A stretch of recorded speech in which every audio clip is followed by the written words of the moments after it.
Hello, just Jamie here. So the other day I was running a community post and I was asking if you prefer standalone emulator tutorials or front end. So it was half and half. So I've got one of these really old computers and I've also got a USB stick.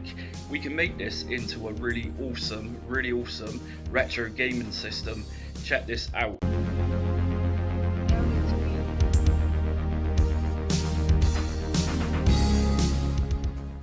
Okay, so I'm using a FAT32 format USB drive, and I'm going to be of course using Batocera, which is a front-end emulation system for a range of different platforms.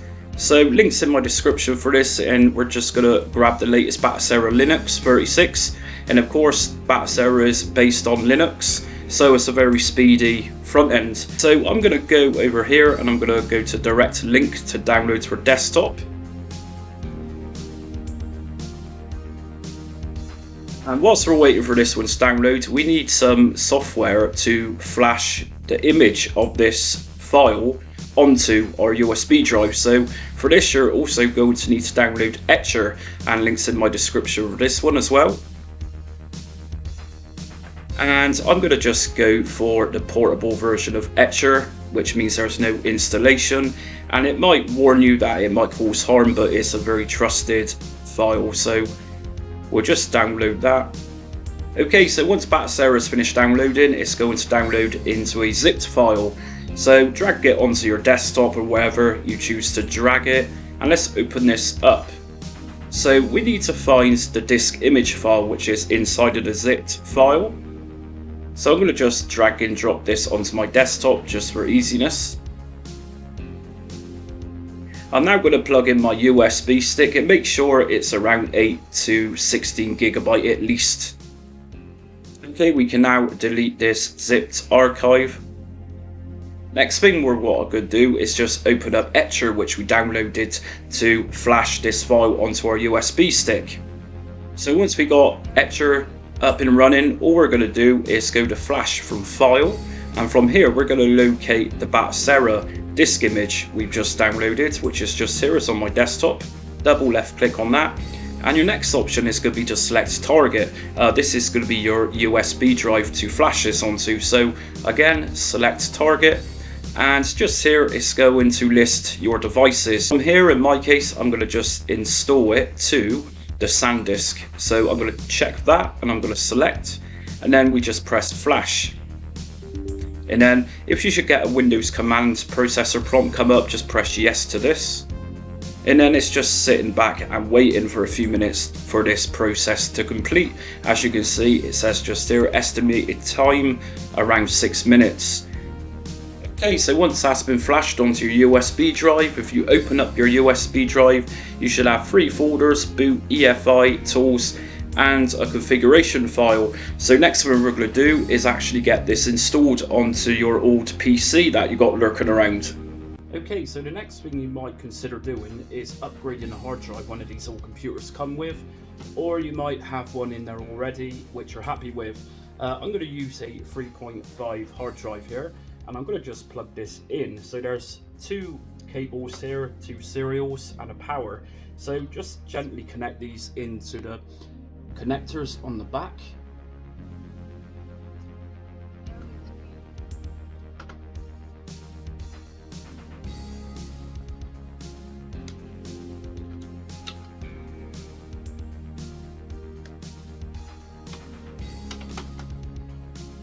So the hard drive is now connected. Like I mentioned, you've got 2 connectors going into the back of the 3.5.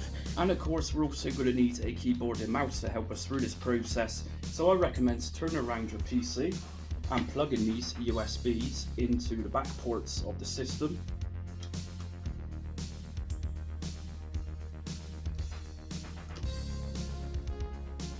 And if we turn the PC back around, you're going to want to put your USB stick that you just flashed Batocera to into the front ports. Personally, I would recommend one of the blue ports just there. These are USB 3, which are faster, so just pop that in. And finally, for this installation to install correctly, you're going to need to connect this to a Wi-Fi network, or just do as I'm doing and connect it with an Ethernet cable. And if you've got an older PC such as this one, you're going to notice it's got two of these. It doesn't have HDMI. You can connect this through VGA, but doesn't look too good. But you've got two of these. These are D ports. These are for HDMI, but DisplayPort HDMI cables. So you can buy these very cheap off Amazon for a couple of pounds, and they give you a high definition quality picture too. And if you're confused over the D port cable you need, they look like this. So one end is going to be a standard HDMI, and the other end is going to look a bit different, but nevertheless, this will be plugged in to one of these ports. I suggest the right one. So we got the USB with Batocera inserted, and we got our mouse, keyboard, Ethernet and display cable all inserted. Okay, so we're powered on. Now, before doing this, I'm going to say that sometimes it might not power on as to be expected. In some cases, you will get Batocera boot up straight away, but in other cases, you're going to need to configure BIOS settings in order to boot up from the USB drive, which isn't a problem. So let's just power this on and see how this works out. And I did forget to mention, but obviously plug in a power cable. And the reason I'm using a small TV for this is that sometimes these old systems won't display on a modern TV such as a 4K TV because of its higher resolution. So your best optimal choice is to use a small TV. And there we go, Batocera now booting. Okay, so if you didn't get a direct boot up, all you need to do is reboot your computer, and you need to enter BIOS. For my case, I'm pressing escape repeatedly to enter its BIOS menu. As we can see here, enter and startup menu. Depending on your computer, it might be maybe a F8 or a F10 or even an F12 button to enter the BIOS setup. So you have to check on your motherboard manufacturer manual for that. But let's say you couldn't boot up direct from the USB, then you'll need to go to the BIOS screen, and you might have a similar setup to me. But if you don't, you will need to look for something very similar like this, like a boot menu. And then once you're in your boot menu, you have a selection of different options to choose from. So obviously to boot up from the USB, you've just put Batocera on. You should have displayed on a similar or even the same list as this, your USB drive. And once you press enter on that USB drive, it will then boot you into Batocera. So this is your standard process. It will just install literally onto the hard drive which you've installed or you've upgraded. So right now the sound is actually coming out of the PC speaker, but we can change this in a minute and we can make this come out of the TV. But prior to this, there's going to be an installation process, which is really easy. So this is it. This is your standard Batocera boot up. But right now it's on the USB stick. So what we're going to need to do is obviously install it onto the hard drive. So to do this, all we're going to do with the keyboard obviously plugged in my case, I'm just going to use spacebar. That's going to bring up this menu. And from here, I'm going to go down to System Settings. And if I scroll down using my cursor keys, I'm going to use the install on a new disk option here. And under target device, I'm going to use Samsung, which is the upgrade hard drive I put in. And target architecture for a standard PC is going to be times 86. And are you sure? Yes. And then simply install. So this is going to be downloading all the data needed for the installation on your hard drive. So Batocera by default comes with several games installed, but you can obviously put your own games on it, which I'm also going to show you. So what this is doing right now, it's installing the data onto the hard drive that you've plugged into your computer, or the hard drive which came with the computer. So again, thanks for everyone who put a vote in on the community post the other day and was asking for a front-end tutorial. I go above and beyond to please my subscribers. Okay, so once this is finished, we're actually going to quit this. So if we just use escape button and we just go down to quit using cursor keys, and I'm going to just go down to shut system. and yes on this. So just wait for your computer to completely shut down. And now we can safely remove the USB drive which had Batocera on it.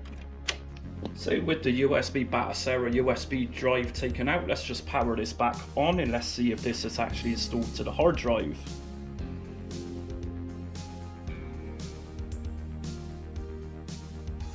Okay, so once it's kicked back in, you're going to get a little progress bar, and this is just literally telling you what it's doing. So we're resizing and checking different things on the hard drive, and what this does is actually resizes and reformats your hard drive installed to a different file format system. And if it appears to be stuck like it's doing right now, as it says, do not switch off your device, or there's a good chance you will destroy the whole process and need to start again. Okay, let's configure those sound settings. So to do this, we're going to press space on the keyboard, navigate using cursor keys down to system settings, and just go down a little bit more to audio output. From here, I'm going to just click custom, pressing enter, and I'm going to back out of this using escape and again, and we now need to reboot. So space to enter main menu and quit and restart and enter.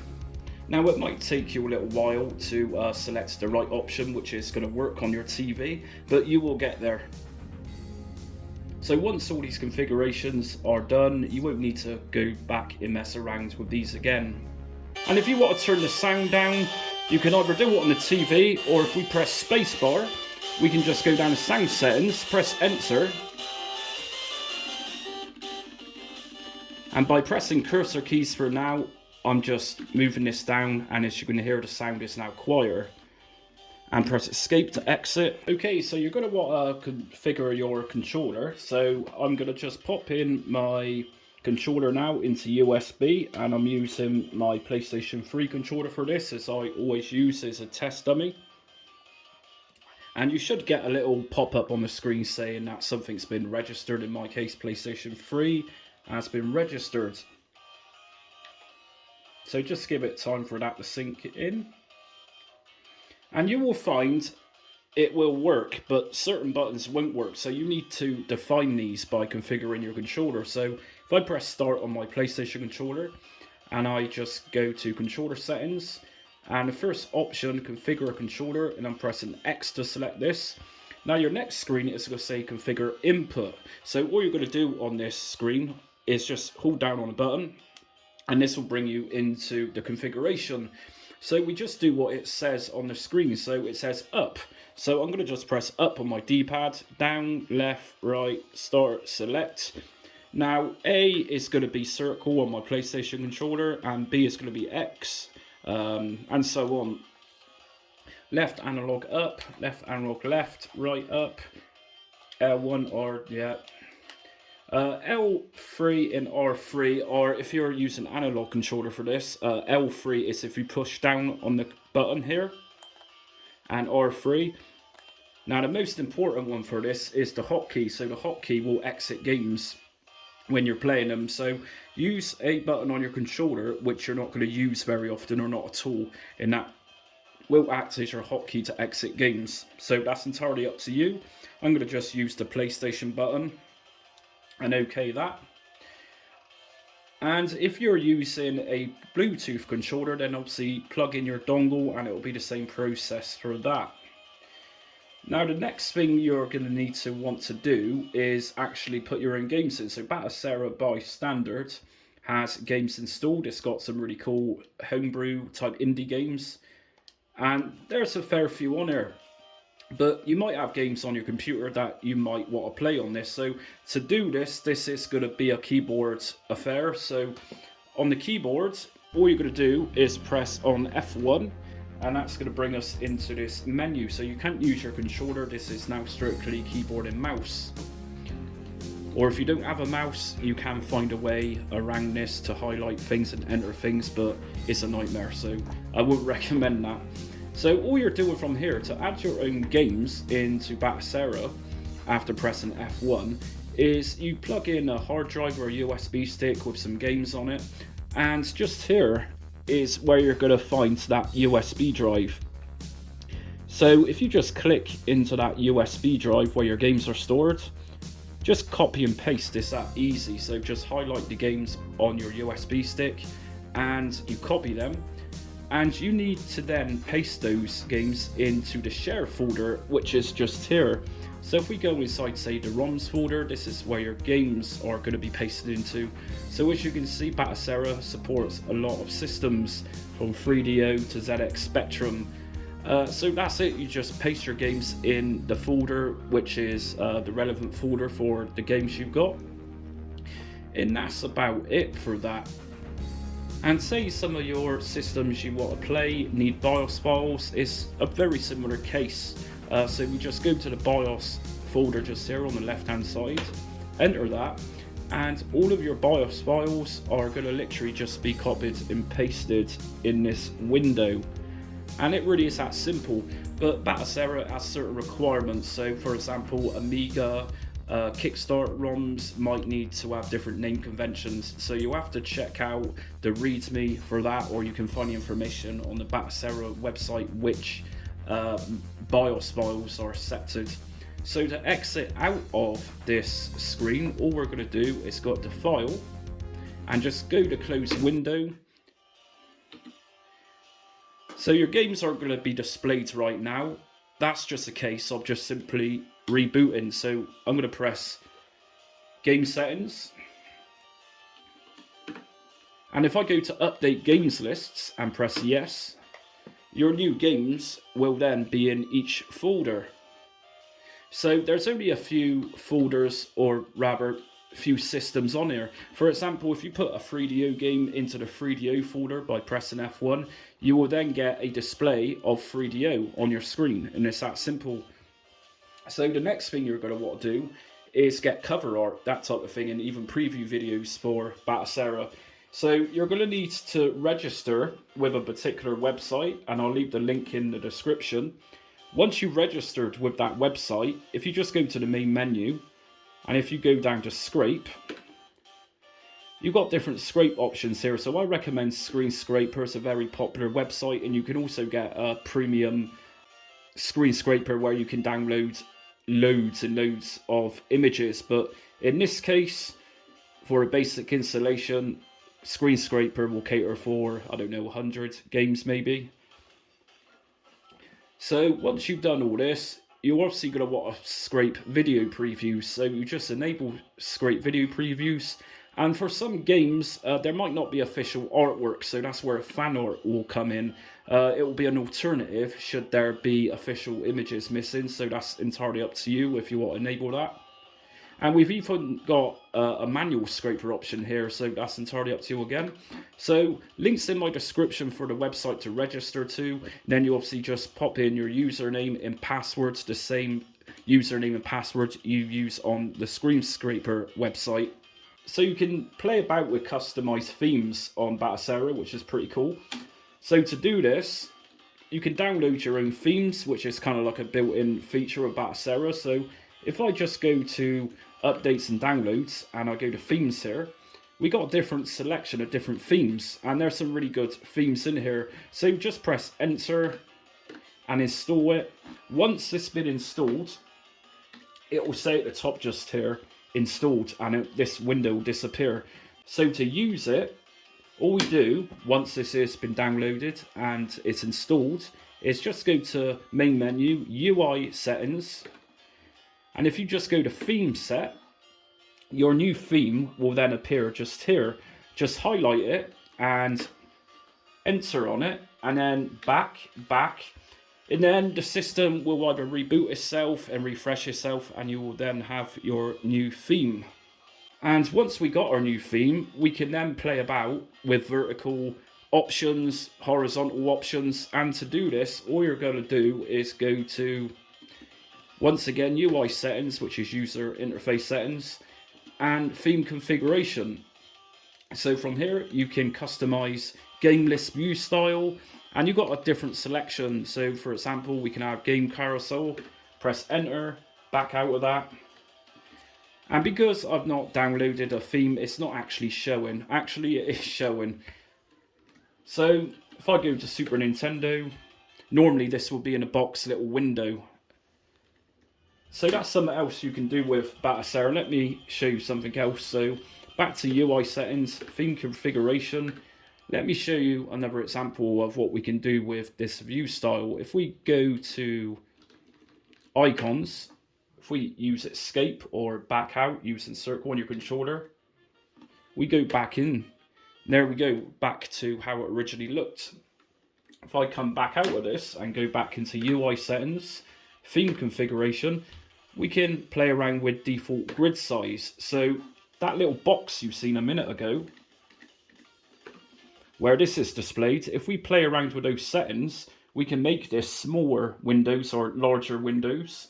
You know, there's lots to play with, and it's not going to break anything, so I wouldn't let that worry you. Nothing's going to die on you. So, okay, so another feature on Batocera which is built in is the ability to download bezels. And bezels are what you see on the sides of the screen, sometimes to give it a nice effect rather than the black bars. So to download bezels, some are already installed, some aren't, but if you want extra additional ones, we go back to main menu.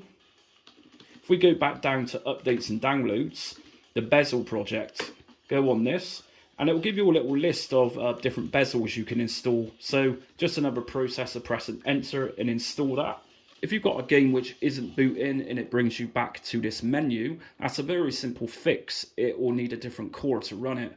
So to do this, I'm going to just press to go to view options, and I'm going to go to advanced system options, and from here you got emulator. So for the Commodore 64, we got a range of different cores. So say for example, with auto fails to get your game loaded, just try another option. So for example, I'm going to just go down to V36.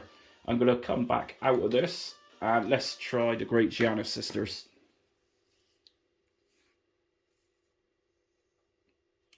So for example, that one didn't work, so it should have been on auto, but generally that's what you do with games which bring you back to the boot menu. You can also customize the way it looks, so for example ratios, that type of thing. And again, if we go to advanced system options, we can go to game ratio, we can set the whole system Commodore 64 up to display at a certain ratio. So press enter on that and just select your appropriate ratio that you want. So 16:9, 9:16, or you can even just keep it as core provided, which is a standard, say 4:3 ratio for something like the Commodore 64.